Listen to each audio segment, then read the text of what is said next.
नमस्कार. गुडघेदुखीच्या आपल्या या सीरीजमध्ये तुम्हा सर्वांचं स्वागत आहे. जर तुम्ही हा व्हिडिओ पहिल्यांदा पाहत असाल, तर तुम्ही बाकीचे जे आधी अपलोड झालेले व्हिडिओज आहेत, ते नक्की पहा. कारण आपण ज्या उद्देशाने ही सीरीज सुरू केलेली आहे, तो उद्देश पूर्ण होण्यासाठी आधीचे एपिसोड पाहणं देखील महत्त्वाचं ठरतं. या सीरीजच्या माध्यमातून आपण एकच गोष्ट सिद्ध करण्याचा प्रयत्न करत आहोत, की घरी राहून आपण आपल्या गुडघेदुखीवर विजय मिळवू शकतो. जर तुम्हाला डॉक्टरांनी तुमच्या गुडघ्याचं ऑपरेशन सांगितलेलं असेल, कदाचित तुमच्यापैकी काही जणांनी तारीख घेतलेली असेल, तर तुम्ही काही वेळासाठी त्या गोष्टी लांबणीवर टाका आणि ज्या काही गोष्टी आम्ही तुमच्यासोबत शेअर करत आहोत, त्या गोष्टी तुम्ही घरी ट्राय करा. त्याच्यावर तुम्ही काम करायला सुरुवात करा. तुम्हाला नक्कीच त्यामध्ये लाभ मिळताना दिसून येईल. कारण मागच्या 6 वर्षामध्ये 150 पेक्षा जास्त पेशंटच्या नी रिप्लेसमेंट सर्जरी आम्ही कॅन्सल केलेल्या आहोत. मग बाकीचे जे इतर कॉम्प्लिकेशन्स आहेत ते तर झालेलेच आहेत. परंतु अर्जन्सी केस ज्यांची होती, तशा 150 केसेस मी बोलत आहे. आणि त्याबद्दलचे मी एव्हिडन्सेस पण मी काही दिवसामध्ये तुमच्यासोबत मी शेअर देखील करेन. परंतु मुद्दा हा आहे, की तुम्ही खरंच गुडघेदुखीला कायमचं बरं करू शकता का? तर उत्तर त्याचं हो आहे आणि हे तेव्हाच शक्य आहे, जेव्हा तुम्ही तुमच्या शरीराबद्दल जाणून घ्यायला सुरुवात कराल. तुम्ही तुमच्या गुडघ्याच्या दुखण्याला जेव्हा समजून घ्याल, तेव्हाच ते शक्य होईल. जर तुम्ही तुमच्या गुडघ्याच्या दुखण्यावर विजय मिळवायचं स्वप्न पाहत असाल आणि ते कुठल्या वैद्यांच्या, डॉक्टरांच्या वर अवलंबून राहून तुम्ही जर हे स्वप्न पाहत असाल, तर ते तुमचं स्वप्न कधीच पूर्ण होणार नाही. आणि आमचा प्रयत्न तोच आहे, जे डॉक्टर आणि पेशंट यांच्यामधला जो डिस्टन्स आहे तो कमी व्हावा आणि जेवढ्यात जास्त तुम्हाला सांगता येईल, अगदी सोप्या भाषेमध्ये सहज पद्धतीनं तुमच्यापर्यंत पोहोचवायचा आमचा प्रयत्न आहे. जेणेकरून तुमच्या आजाराबद्दल जर तुम्हाला पूर्ण माहिती मिळाली, तर तुम्हाला तो आत्मविश्वास निर्माण होईल आणि मग त्या ज्ञानाच्या आधारावर तुम्ही जे काही करणार आहात, त्याचे रिझल्ट मात्र चमत्कारिक असतील. आता जर तुम्हाला मांडी घालता येत नसेल, जर तुम्हाला चालताना त्रास होत असेल, पायऱ्या चढता-उतरताना त्रास होत असेल, तर येणाऱ्या काही दिवसामध्ये तुमची परिस्थिती अशी असणार नाही. म्हणून मी म्हणतोय, आज जी तुमची सध्याची जी काही अवस्था असेल तुमच्या गुडघ्याची, वेदनेची, भले तुम्हाला मणक्याचा त्रास असो, कमरेतली नस दबलेली असो, स्लिप डिस्क असो, डिस्क हर्निएशन असो, सर्व्हायकलचे प्रॉब्लेम असो, मानेचा असो, पुन्हा अँकोलायझिंग स्पॉन्डिलायटिस सांगितलं आहे, म्हणजे बांबू स्पाईन सांगितलेलं आहे. अक्षरशः मान तुमची हालत नाही. अगदी ग्रेड 3, ग्रेड 4 मध्ये तुम्ही पोहोचलेले आहात. त्या कंडिशनमधून देखील तुम्ही बाहेर येऊ शकता. तर ही ताकद आपल्या ह्या सीरीजची आहे. तर आमचा मानस एकच आहे, की या सगळ्या गोष्टी तुम्ही ऐकाव्या, समजून घ्याव्या, याचं आकलन करावं आणि त्याचा तुम्ही प्रत्यक्ष तुमच्या जीवनामध्ये वापर करा, लाभ घ्या. नक्कीच तुम्हाला याच्यातून तुमचं जे काही त्रास आहे गुडघ्याचा, त्यातून तुम्ही नक्कीच बाहेर येऊ शकता. तर चला तर मग आपण आजच्या या सत्राला सुरुवात करूया. मागील सत्रामध्ये आपण चर्चा केली होती, की आपले गुडघे दुखण्यामागं ही फक्त शारीरिक कारणं नसून त्यामागं मानसिक कारणं पण आहेत. मग ती मानसिक कारणं कोणकोणती असू शकतात, यावरती आपण आज चर्चा करूया. तर त्यापैकी मी तुम्हाला बोललो होतो, की माझ्या पेशंटमध्ये डेली प्रॅक्टिसमध्ये जे काही लक्षणं दिसून आली, चर्चेतून, पेशंटच्या अभ्यासातून, अनुभवातून ज्या गोष्टी समोर आल्या, त्या मी तुमच्यासोबत शेअर करतो. आणि कदाचित ते तुमच्यामध्ये तुमच्यासोबत पण ह्या गोष्टी असू शकतात. आणि जर नव्याने कुठल्या गोष्टी असतील, तुमच्या मनामध्ये कुठल्या गोष्टी असतील, तर त्या तुम्ही कमेंटमध्ये नक्कीच शेअर करा. त्यावरती पण आपण नक्कीच समाधान घेऊन येऊया. तर मी तुम्हाला काही केसेस मी तुम्हाला सांगतो आणि त्यानुसार तुम्ही रिलेट करू शकता. हे सगळं सांगण्याआधी जे नवीन आहेत त्यांच्यासाठी मी सांगू इच्छितो, तुमचं दुखणं हे फक्त हाडापुरतं, तुमच्या गुडघ्यापुरतं नाही आहे. आपल्या शरीरावर अनेक गोष्टीचा परिणाम होत असतो. तुम्ही जे आहार घेता, त्या आहाराच्या स्मृती तुमच्या शरीरामध्ये तशाच असतात. अगदी त्याच पद्धतीनं ज्या काही भावना, इमोशन्स आपण कॅरी करत असतो, त्याचा देखील परिणाम आपल्या शरीरावर होत असतो. आणि आपण तेच जाणून घेत आहोत, की आपल्या मनावरती जे काही आपण आघात सोसलेले आहेत किंवा जे काही नैराश्याचे भाव आहेत, जे आपल्याच मनामध्ये घर करून बसलेले आहेत. आपण तर कोणाला कधी बोलून दाखवलेलं नसतं किंवा व्यवस्थित पद्धतीनं व्यक्त होता येत नाही, तेव्हा मग आपलं शरीर दुखण्याच्या स्वरूपात व्यक्त व्हायला लागतं. आणि यावरती मी एक सेपरेट एपिसोड घेऊन येणार आहे, की नेमकं कुठल्या भावनेचा आपल्या शरीरातील कोणत्या अवयवावर परिणाम होतो. आता ही सीरीज गुडघ्याच्या संदर्भात आहे, तर हे एकंदरीत ज्या काही भावना आहेत त्याचा गुडघ्यावरती कसा परिणाम होतो त्यावरती आपण चर्चा करूया. तर या भावना कोणकोणत्या आहेत ते आपण समजून घेऊया. पहिली भावना आहे जबाबदारी न वागण्याची. जबाबदारी म्हणजे काय? तर आपण काय आयुष्यभर, आता तुम्ही जे ऐकत आहात सगळेजण प्रौढ व्यक्ती असाल आणि नवे असतील तर तुमच्यासाठी फार मोठी ही सीख असणार आहे. तर यातून तुम्ही बोध पण घ्या. ह्याच्यामध्ये काय, आजपर्यंत तुम्ही सतत दुसऱ्यांचा विचार करत आलात. स्वतःला मागं ठेवून आपल्या कुटुंबियांना, इतर सदस्यांना, इतर कामांना जास्त प्राधान्य आपण देत आलो. घराची कामं केली, इतर आपल्या मुलाची लग्न, नोकरी, शिक्षण, मुलीचं लग्न, अशा ज्या काही असतात आपण नेहमी स्वतःची जेव्हा वेळ येते प्रथम प्राधान्यानं आपण द्यायला पाहिजे, तिथं आपण स्वतःला मागं टाकत आलो आणि पुढं सरकत आलो आणि आयुष्याच्या अशा टप्प्यावर आलो की आता आपणाला गुडघे जे आहेत ते खूप वाईट अवस्थेमध्ये आहेत आणि तुम्ही चांगल्यातल्या चांगल्या डॉक्टरांकडे, वैद्यांकडे जाऊन अनेक पद्धतीचे उपचार तुम्ही घेतले असाल. थोड्या वेळासाठी तुम्हाला आराम मिळालाही असेल किंवा कदाचित मिळालाही नसेल आणि आताही तुम्ही त्या वेदनेसोबत कॉम्प्रोमाईज करत आहात. तर याचा त्याचा काय संबंध आहे? पहा कसं असतं, आपण जेव्हा जन्माला आलो ते स्वतंत्र जीव म्हणून जन्माला आलो आणि हे सगळं प्रपंच सांभाळताना स्वतःला आपण एकदम व्यवस्थित ठेवून जर आपण जबाबदारीनं वागता आलं तर सगळ्यात चांगलं आहे. परंतु आपण अशा परिस्थितीतून पुढे येत असतो जिथं आपण स्वतःला नेहमी मागं टाकत असतो. आपल्या मनातल्या भावना, आपल्या मनातल्या इच्छा त्याला आपण सतत दाबत आलेलो असतो आणि ह्या दाबलेल्या भावना आणि जे काही आपण स्वतःला जिथं गरज असते थांबण्याची तिथं थांबलेलो नसतो. जिथं आपल्याला आराम करायची गरज असते तिथं आपण आराम केलेला नसतो. तर ह्या सगळ्या गोष्टीचा तयार झालेला इंटरनल स्ट्रेस म्हणजे शरीराच्या आत एक तणाव स्थिती तयार होते आणि मग तुमच्या शरीरातल्या वीक एरियावर त्याचा परिणाम दिसून येतो आणि मग गुडघ्यामध्ये एक ताठरपणा तयार व्हायला लागतो. त्याच्यामधली लवचिकता कमी व्हायला लागते आणि मग त्याला हळू वेदनेचं स्वरूप येतं. हे कशावरून सांगतोय? माझ्याकडे एक पेशंट आले होते. त्यांचं नाव मी नाही सांगणार तुम्हाला. अ, ते चांगले एक वेल रेप्युटेड सर्व्हिसला होते.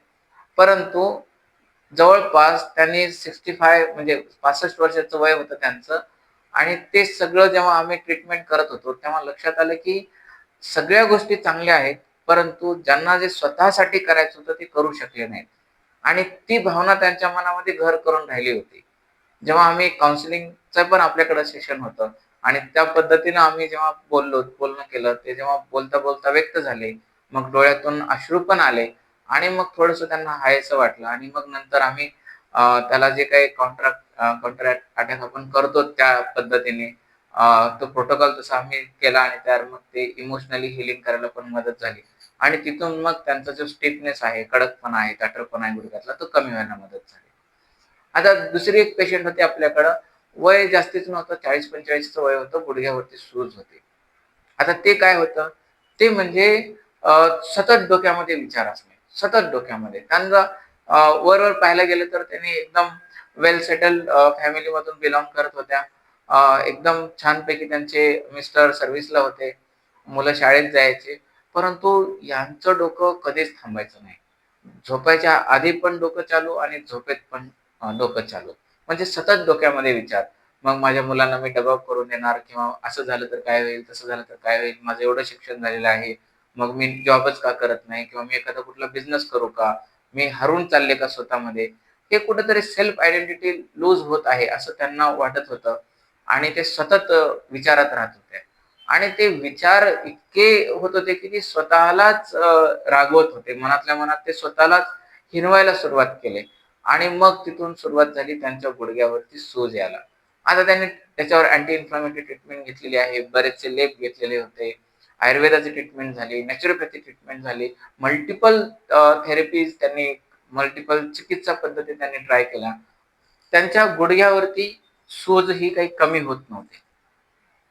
मग आपल्याकडे नाडी परीक्षण होतं. नाडी परीक्षणावरून लक्षात आलं, की यांचं डोकं हे खूप सतत चालू असतं. जेव्हा आम्ही त्यांना विचारलं आणि त्यांना असा विश्वास दिला, की हा तुमच्या डोक्यामध्ये सतत विचार चालू असतात आणि त्यांना रिअलाईज झाल्या या गोष्टी आणि त्यावर मग त्यांनी काम करायला सुरुवात केली आम्ही सांगितलेल्या पद्धतीनं. तर अगदी चमत्कारिकरित्या अगदी 3 ते 4 दिवसामध्ये जे सूज आहे गुडघ्यावरती, ती आपसुकच कमी व्हायला लागली आणि जवळपास ह्या गोष्टीला 2 वर्ष होत आहेत आज त्यांची कुठलीच कंप्लेंट नाहीये. म्हणून म्हणतो आपल्या शरीरामध्ये अद्भुत एकाग्रता आहे. त्याला वेगवेगळं करून अभ्यासणं हा शुद्ध मूर्खपणा आहे. तुमच्या मनाचा आणि तुमच्या शरीराचा फार जवळचा संबंध आहे.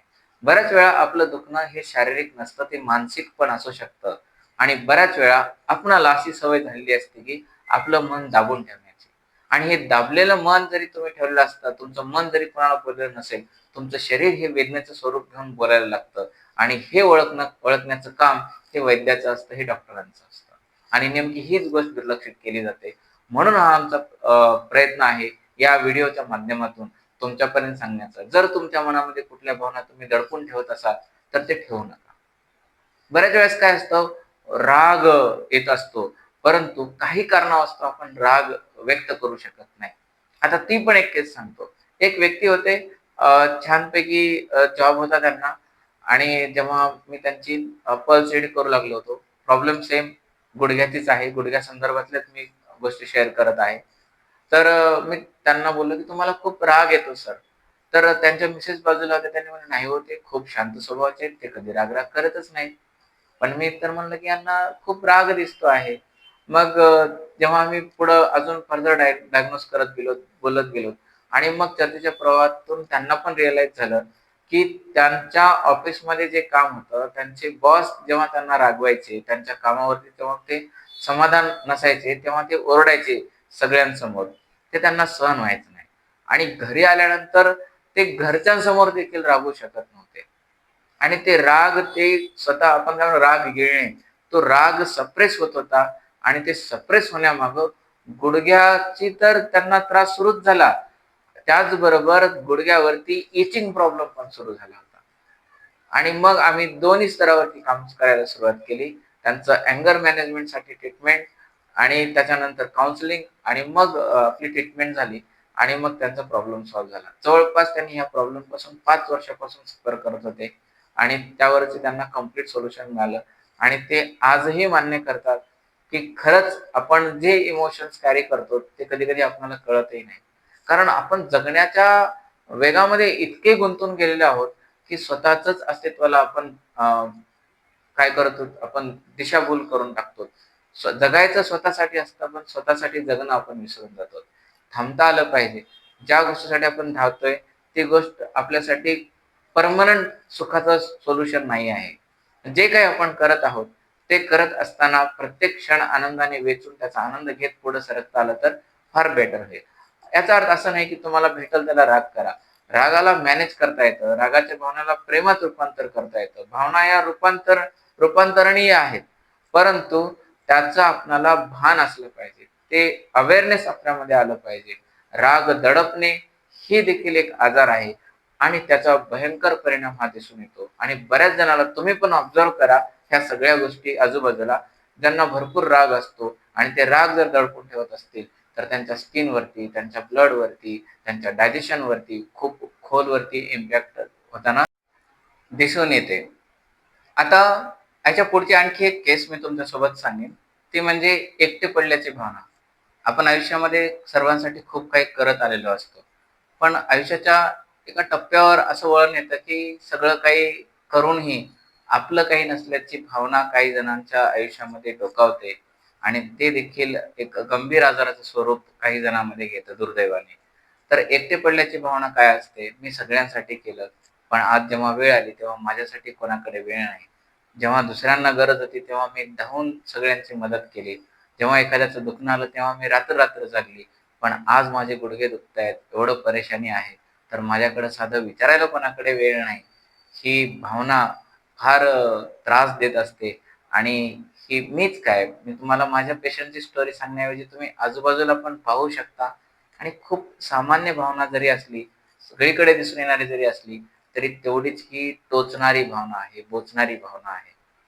कारण आयुष्याच्या अशा टप्प्यावर माणूस थकलेला असतो आणि सगळं केल्यानंतर गुडघे जेव्हा असे दुखायला लागतात, ठणकायला लागतात आणि विचारायला जर कोणी जवळ नसेल किंवा कोणाकडे वेळ नसेल आणि त्या व्यक्तीच्या ज्यांचं दुखतंय त्यांच्या अपेक्षा अजून फार वेगळ्या असू शकतात किंवा मनाने त्यांना स्वतःहून विचारपूस करणे, विचारणे किंवा एखाद्या वेळेस असं होतं की पेशंटला दवाखान्यापुरतं नेणं, औषधोपचार करून आणणे, डॉक्टरांची व्हिजिट करणे एवढं त्यांना आवश्यक नसतं. तर याही पलीकडे जाऊन त्यांना जवळ घेऊन विचारणे, विचारपूस करणे, त्यांचं काय होतंय, त्यांना काय वाटतंय हे जाणून घेण्याची जी क्युरिओसिटी असते, ती उत्सुकता असते, ती कुठेतरी दिसून येत नाही आणि मग त्यांना मग एकटे पडल्याची भावना ही दिसून येत असते आणि मग ते चिडचिडचा स्वभाव होणं आणि मग दुखण्यामध्ये जे हीलिंग प्रोसेस असायला पाहिजे, जी बरं होण्याची जी गती असायला पाहिजे, ती फार मंदावते.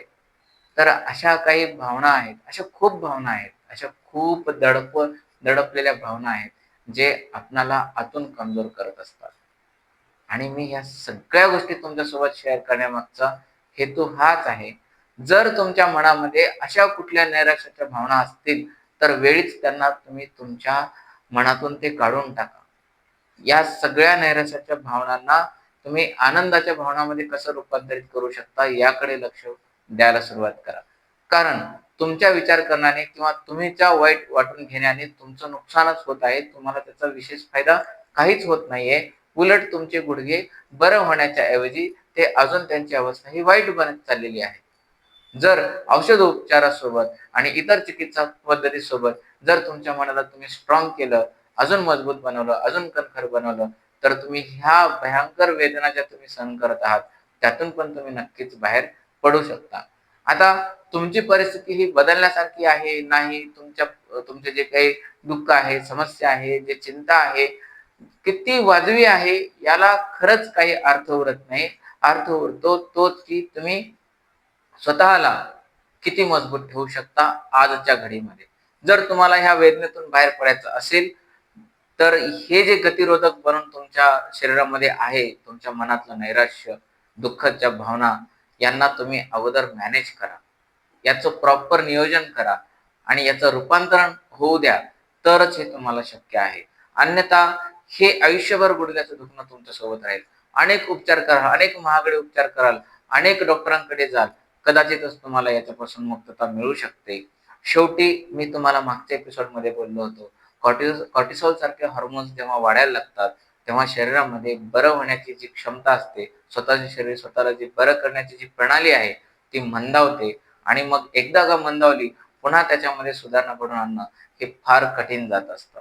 तर माझी सर्वांना विनंती आहे, की तुमच्या मनामध्ये जे काही नैराश्य आहे, त्याला तुम्ही नक्कीच मॅनेज करण्याचे प्रयत्न करा. मग तुम्ही अध्यात्माचा मार्ग स्वीकारा किंवा कुठल्या मेंटॉर तुम्हाला जमत असतील तर ते ते स्वीकारा किंवा इतर सोशल मीडियावरती असे भरपूर आहेत स्ट्रेस मॅनेजमेंटवरती बोलणारे, त्यांच्याकडून तुम्ही मदत घेऊ शकता. पुस्तकांचा तुम्हाला वाचायचा छंद असेल तर पुस्तकांचा आधार घेऊ शकता. कुठल्याही पद्धतीने तुम्ही याचा आधार घ्या आणि याच्यातून तुम्ही बाहेर पडा. आपल्याकडे 2च पर्याय असतात. जसं की एक प्रॉब्लेम मोडवर आपण असणं आणि एक सोल्युशन मोडवर असणं.